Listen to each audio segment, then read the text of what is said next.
Buenos Dias, Gunners Collective TV. Back at it? You already know. Like a motherfucking smack addict. Bye. In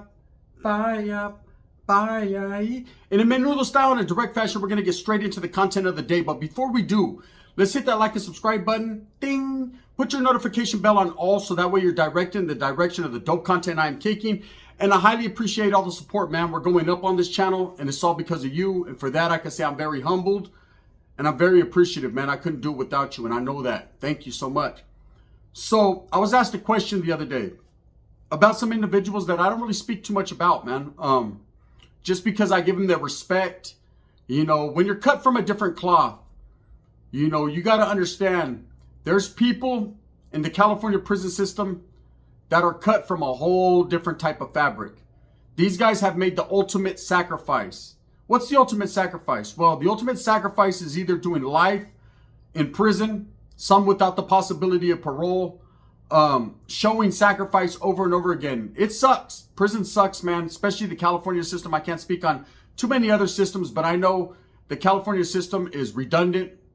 It's a place of viciousness, hopelessness, darkness. And at some points, man, you lose yourself. You lose yourself whether you J-cat out and you trip, or, you know, you lose yourself and you have black eyes. No, not panda eyes, black eyes, right? You lose all hope. You get them Michael Myers eyes, and there's a look about you where it's just, you don't give a fuck. You're living your life right there and right then and there, and everything that happens is going to happen, and you're with the program. You're with the activities. So, you know, I was asked about certain gentlemen that have made the ultimate sacrifice as far as giving up their life for their cause, their beliefs, or just getting, you know, doing a whole bunch of pegadas and murders, prison murders, in-house jail murders for their beliefs. You know, what separates them from everyone else? And I can tell you, all men are the same. You have a decision to make. Are you willing to make that ultimate decision? Are you willing to really sacrifice life out here on the streets, your freedoms, for what you truly believe in? There are those that do. You know, there's 3 individuals on the thumbnail, 3 on the screen, man. One of them, you know, he changed his ways. One's still alive. One's on the streets. And one's no longer with us. These are 3 individuals, man, that I wanted to speak about today, but there's several others. You know, back when the CDC prison system was validating people and slamming them in the back, they were slamming them in what they call death chambers. Okay? Couldn't breathe. There was no fucking getting out, no sunshine. A lot of these guys were being placed in Pelican Bay in the SHU program for indeterminate sentences, meaning that they were doing decades, over 3 decades. A lot of these guys did in themselves, man, by themselves, with nothing to do but think about all day how their life could have been different. That could drive a regular man crazy. But guys like this on the thumbnail, man, improvised. They lived the way they lived. They understood, and they made their beliefs other people's beliefs. They indoctrinated people, schooled people, made it work for them, programmed. So you talk about people programming. I know even Pac said in a song, famous because we program. Okay? But what is really programming? When you think programming, you think about these individuals on these 1 or 2 yards that are doing the AA meetings and the programs and going to school. Yes, that's programming. That's programming yourself to be a better individual when you get out on the streets. But there's also guys that are with a different type of program. They're with a gang program, a prison organization program, a cause that they started, that they dictate, and they gain a lot of respect. Now, sometimes in prison where you don't have much besides some sopas and a clean cell, maybe a good or a bad cellie, you got to hold on to all that you know. And these 3 individuals held on for a very long time. You know, they all were in different circumstances from different organizations, but they fought to live another day. They fought with their mental capacity to be able to deal with certain things. You know, I want to talk about Boxer Enriquez first, because he's probably the most well-known. Well, Tookie's well-known and Corny as well, but let's talk about Boxer Enriquez. You know, Boxer's on the streets. Where he's at, nobody knows, man. What his program is now, how he changed his ways, nobody knows. You know, according to what people have said, this guy, you know, is out of the way. He decided after years and years of the ultimate sacrifice, after spending, you know, 20 plus years in the SHU in Pelican Bay and Corcoran and being locked up and being part of an organization, you know, he decided to defect from that organization for whatever reasons. Now, I know a lot of people go in on Boxer. They don't know his get down. They don't know about the type of individual he was. I guess only those who functioned with him and did time with him can truly tell you the type of man he is. But everything I've ever heard about Boxer Enriquez was he was a very smart and cunning individual. The type of guy that was heartless, ruthless, and smart all at the same time. And that's a perfect concoction. That's a perfect cocktail and a recipe for a born leader. Someone who came from nothing, found himself incarcerated, locked up, and was able to manipulate, was able to gain the ultimate level of respect and find himself encumbered and encompassed into one of the most elite and vicious prison organizations California has ever had. Now, I don't like to mention that organization too much, and the reason is it's out of respect. You know, there's a lot of people that throw, you know, the term around, throw these certain prison organization terms around constantly. And, you know, if you're not in a position to have ever been one of those guys, then you can never really truly tell their story without knowing exactly what they're going through. You know, that's like some guy that just went to college trying to tell you a gang member story just because he studied gang members or he read up on it or he read a book. You know, he truly hasn't lived that life, so he can't tell you about the feelings, the emotions, you know, what you go through when you're handed a gun or a pedazo and told to go out in that yard and stab a guy until he take his life. They can't tell you how it feels to put metal in someone's stomach, to cut a piece of the locker, cut a piece of the bunk, you know, fashion up a pedazo and go out onto that yard and mercilessly, you know, handle somebody. They could tell you stories about people doing that, but they can't tell you truly how it feels to do that. There's very few people that can come back from that. It messes up your mental. It gives you PTSD. You know, there's a lot of people that you believe in prison are straight hitters and killers. And yes, there are guys that don't have a conscience. There are guys that have lost their way or they found a new way. But at the end of the day, when they're laying on that rack, when everybody's celled in and it's count time, they're thinking about it. Best believe me. I know I've been there. I've done pegadas. I've done removals. I know how it feels, man. You think a lot about it. You're nervous. You got butterflies in your stomach. I don't give a fuck how much of a killer you are, how many bodies you got. Each one is different. Each person, when they look up at you and you're sinking that knife into them, man, they give you different emotions.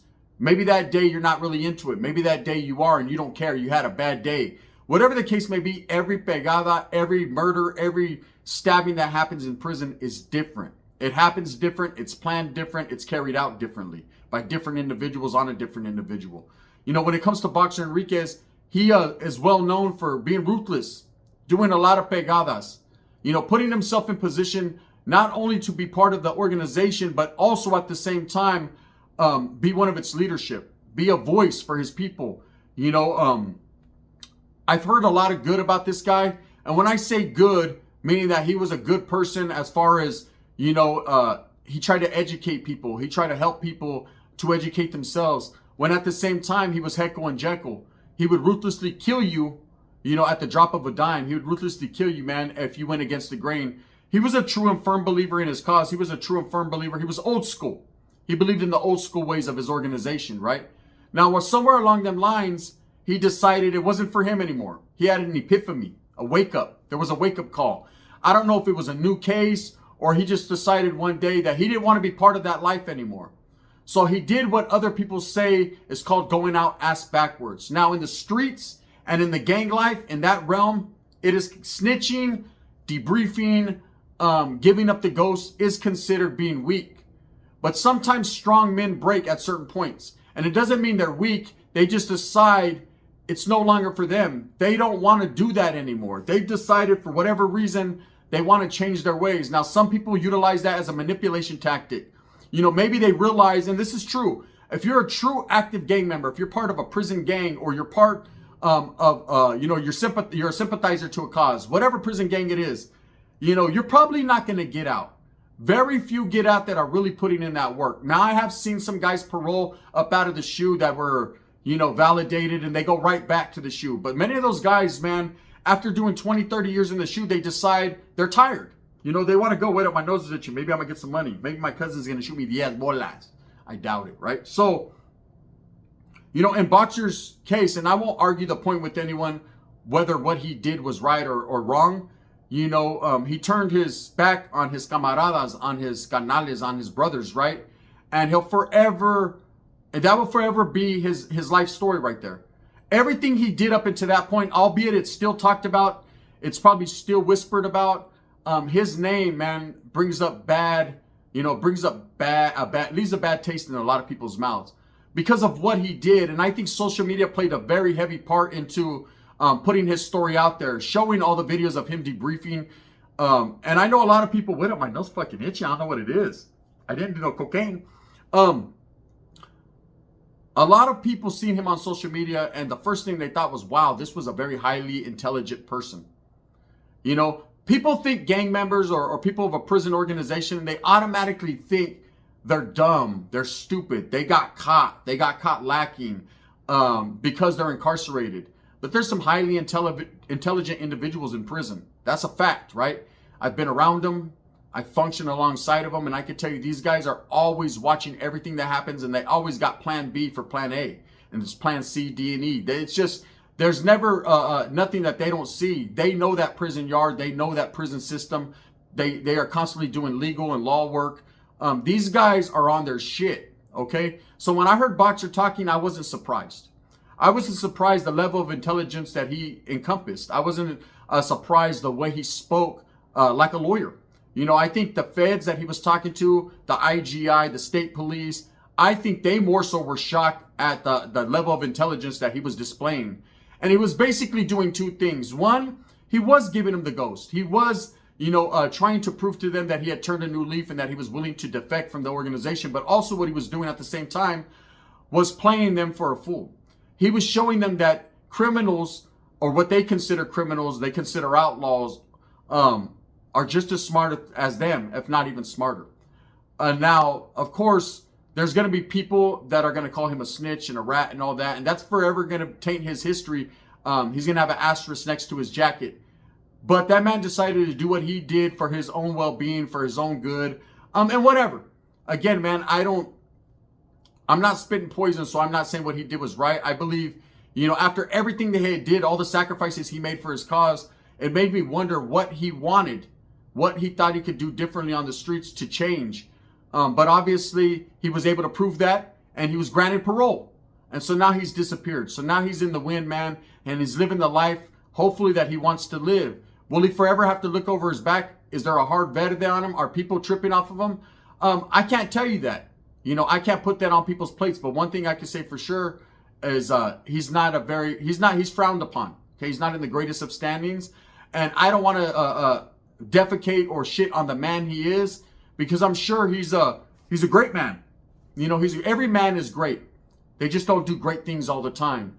Up until the point of him defecting, he was considered a monster by some.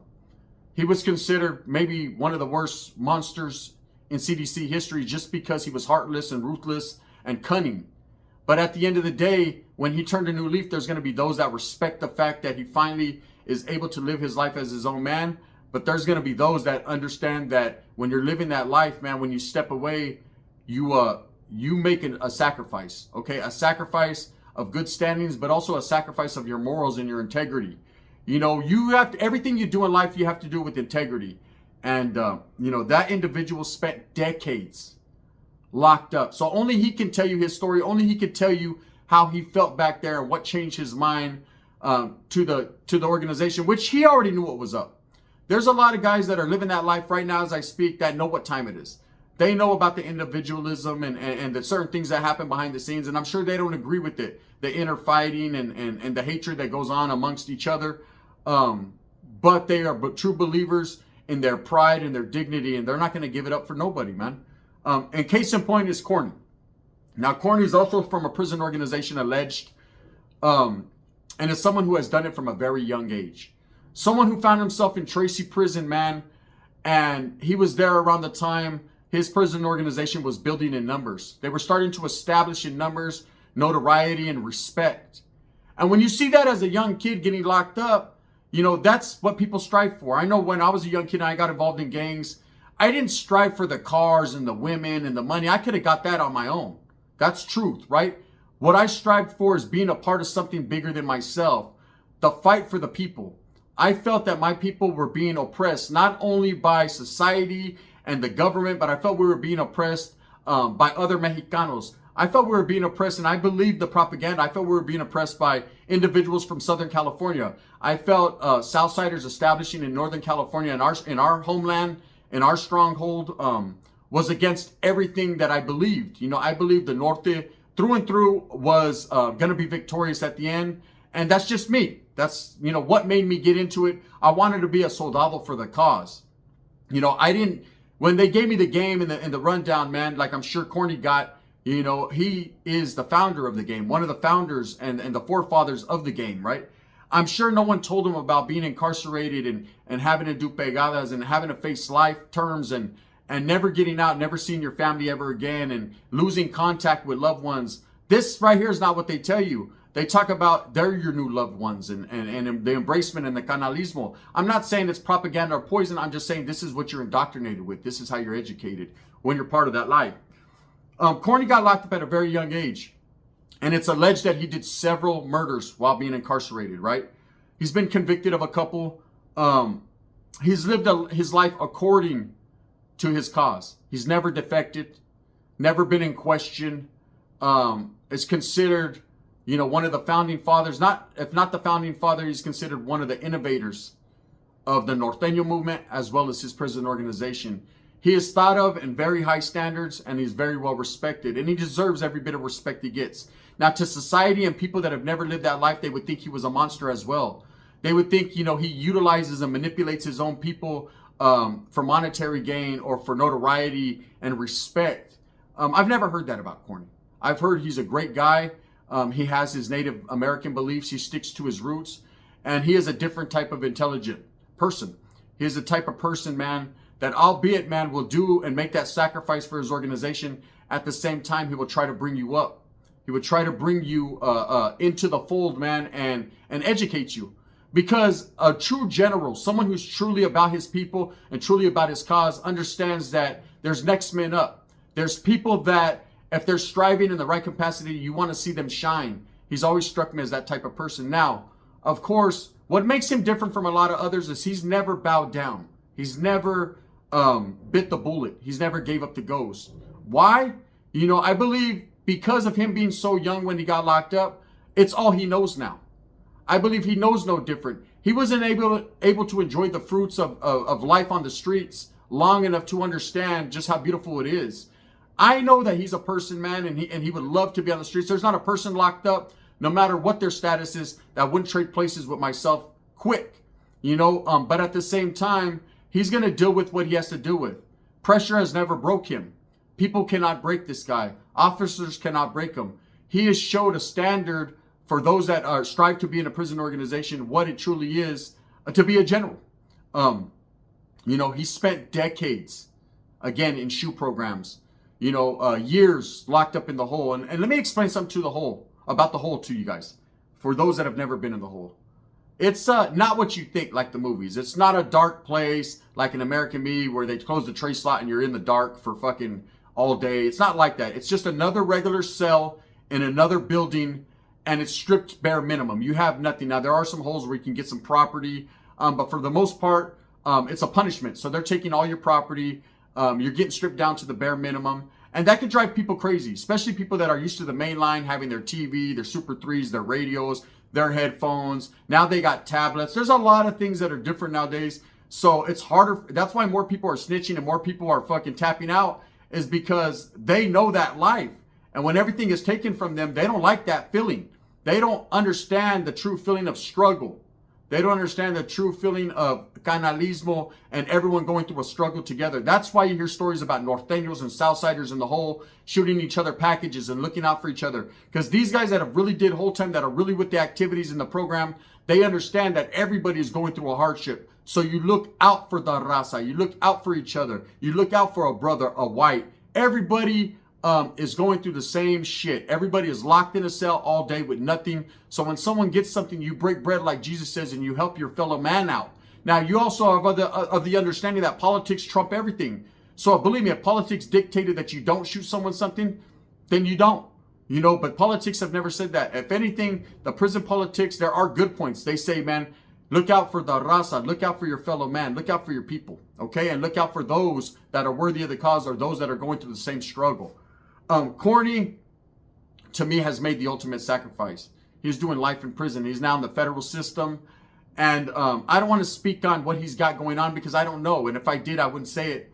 But I respect that man as far as being able to grit his teeth and go through some of the bullshit that he's went through. And I know no one speaks on the behalf of these guys. No one tells their stories. Everyone looks at them as monsters and killers. And even a killer has emotions, man. Even a killer needs a hug sometimes. You know? Anyways, why does my fucking nose itch? I just got out the shower. Anyways. The last guy I wanted to talk about is Tookie. Stanley Tookie Williams. Founder of the Crips. The Crip King, right? The Crips are very respected in the California Department of Corrections. Okay, back in the days when the BGF was basically ruling over the brothers, man, there was a lot of brothers that felt that they weren't as militant as what the BGF was pushing. They didn't want to be educated that way. They felt that their people, first and foremost, they were going to fight for their people. They were going to stand their ground for their people. Speaking of the brothers, right? The blacks, the Africanos is what the Mexicanos call them, right? But at the end of the day, a lot of them decided that if for no other reason, you know, they didn't want to be militant and against, you know, everyone just because they didn't like that education that was being indoctrinated or was being pushed out there. So a lot of the guys started to defect. A lot of the guys started to start their own things. Now, around that same time, later on in life, an organization started, not a gang, an organization, the Crips, you know, the California Revolution in Progress. And it was started by Stanley Tookie Williams and another homie of his. And it was organized. It was sort of like the Black Panthers in the beginning. It was to help their communities, help the black communities, help the communities that were oppressed. They did a lot of good for their people. But somewhere along the line, things changed. Just like any prison organization, any group, things change. You know, bad apples spoil the bunch. And there was a lot of gangs that got involved. And, you know, somewhere along the line, it became Crips and Bloods warfare in the 90s, the 80s, the 90s. It became very vicious. And Tookie was always blamed for that. He was always looked at because he started the Crips, that he started a very vicious organization. Now, you got to understand the Crips in LA in them times in the 90s, they probably killed more people than any other organization, any other group. You know, a lot of people, myself, I keep it real. You know, the Mexicans were out there doing their things. The Southsiders were out there doing their things. But at them times, the Crips were a killing machine. They were at war with everyone. They were at war with Southsider gangs. They were at war with each other. They were at war with the Bloods and the Pyrus. Crips were a killing machine. I've been locked up with several Crips from 60s, A-Trays, Hoovers when they were Crips, Grape Street Watts, PJ Watts, Front Street, Back Street, Carver Park, Kelly Park. The list goes on and on. Payback. So many different Crip gangs, you know, 40s and from San Diego, just so many of these different gangs that are well known and notorious. And I can tell you right now, they were about their business in the youth authority. They were about their business in prison. I got nothing bad to say about the Crips. I think Tookie went through a lifetime, you know, and ultimately he was put on death row and he was executed. And I always tripped. I always thought that the Crip organization, because he was executed and he was looked at and revered with so much respect, would rise up. You know, there was a lot of things that were being said. True story. When I was in prison, I heard that when they executed Tookie, man, the Crips were going to go off and they were going to take some bodies and all that. It never happened. And I always questioned that. But again, man, I'm not in a position to question anyone why it didn't happen. There were a few skirmishes and a few things individuals did. You know, my brother had the privilege of actually being in High Desert, celled up next to Tookie's son, little Tookie, and chopping it up with them. And I remember one time, man, he called me on his cell phone and I got to talk to little Tookie, man, just as a, hey, how you doing? Just a hi and a bye. But I'll tell you this, true story. You know, what Tookie started, he had good intentions. How his life ended, just before his life ended, they like to say he was manipulating the system, writing children's books and change. He was a man of change. He was a man that found himself in there and decided, man, that what he intended and what he started isn't what it always was. You know, he started something that was to help his people and help his community, and it was taken and changed. You know, I think all three of these guys, Corny, Boxer, as well as Tookie, got into what they got into for whatever reasons. I know Tookie got into it for good reasons, man, and then it took a very left turn. And then, but he had a persona, man. He had a character to put on, and he was truly a G. And he lived his life like it. As far as Corny, someone that's still in the mix. Someone still in good standing doing his thing, man. You can't do nothing but respect his get down. Until you've lived in his shoes, you can't knock him. And as far as Boxer goes, he made his own choices and his own reasonings for what he did. But in the height of his career, when I say career, I mean a prison career. You know, your gang, they call your career, you know, how you're living. I could say Boxer truly was one of the most vicious guys ever to come from that organization. And that's why it was a big loss. That's why people couldn't believe when he defected. And I truly believe some people still think, you know, it still makes them wonder why. And again, when you come from a cutthroat life, a life where ultimately and truly, you know, you're on your own, even if you're part of a group, a gang, a club, a biker club, whatever you're from, you are always on your own. You can't expect your homeboys to back your play or your brothers to always look out for you. The perfect example is when you get incarcerated, you know. People think, hey, my homeboys would always got my back. They would never fucking do this to me. And I'm going to tell you right now, man, true story. Your homeboys are going to be the first ones that turn their back on you. They're going to be the first ones to forget all about you. The same homeboys you were eating with yesterday will be eating with your chick tomorrow, right? And true stories, some of the guys that are your worst enemies, you're going to find out show you the most love. That's the true nature of the beast, man. That's what it is. Anyways, I wanted to do little stories on these 3 individuals, man, that made so many sacrifices and did decades locked up. Now, subsequently, things have changed. You're no longer being, you're being validated, but you're no longer being, getting indeterminate shoes. So a lot of these guys are able to walk main lines. Not these 3 particular individuals, because again, Boxer's out. Corny is, of course, in the ADX in federal prison. And, you know, Tookie's no longer with us. Rest in peace to Stanley Tookie Williams. But there's so many others that I haven't mentioned, that I won't mention, that are that have made that sacrifice. And it's a true blessing to be on the yards. You know, even you don't understand when you've done so long. I think the most I ever did was I did 2-year sentence in the hole back to back. And then, of course, I did a shoe program, right, for a year. And I did my year. They gave me 12 months. Well, actually, this is how it went. They gave me 6 months in the hole. So while I was there, someone wrote in a book.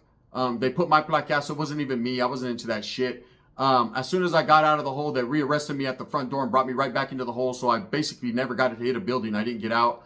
That was a year, man. I got out, maybe lasted 20 minutes. I got rushed by a whole bunch of Southsiders. I had a piece on me. I threw the piece, but one of the cops said he seen me with it. I beat that case. I went back for another 6 months. Right when I was getting out of the hole, man, they were dressing out a Southsider. We rushed each other. I caught another 6 months. So that was 2 years. So I did a lot of time in the hole, man. And anytime you get any little bit of freedom, it's like, oh shit, it's a trip. So anyways, I just wanted to do this story, man. I hope you guys enjoyed it, the context of this content. And again, man, I respect all these individuals, man. And, you know, I have nothing bad to say. With that being said, I hope that you move with a purpose. Get everything that you want coming. Remember, at the end of the day, it's all about the strive, the struggle, the struggle, the strive. Let me know what you think. I know a lot of people are going to feel how they feel about Boxer Enriquez, man. Keep those bad comments to yourself. You already know what time it is, man. Don't say nothing if you won't do nothing. Don't speak about things that you've heard when you don't even know, right? With that being said, this is the gun.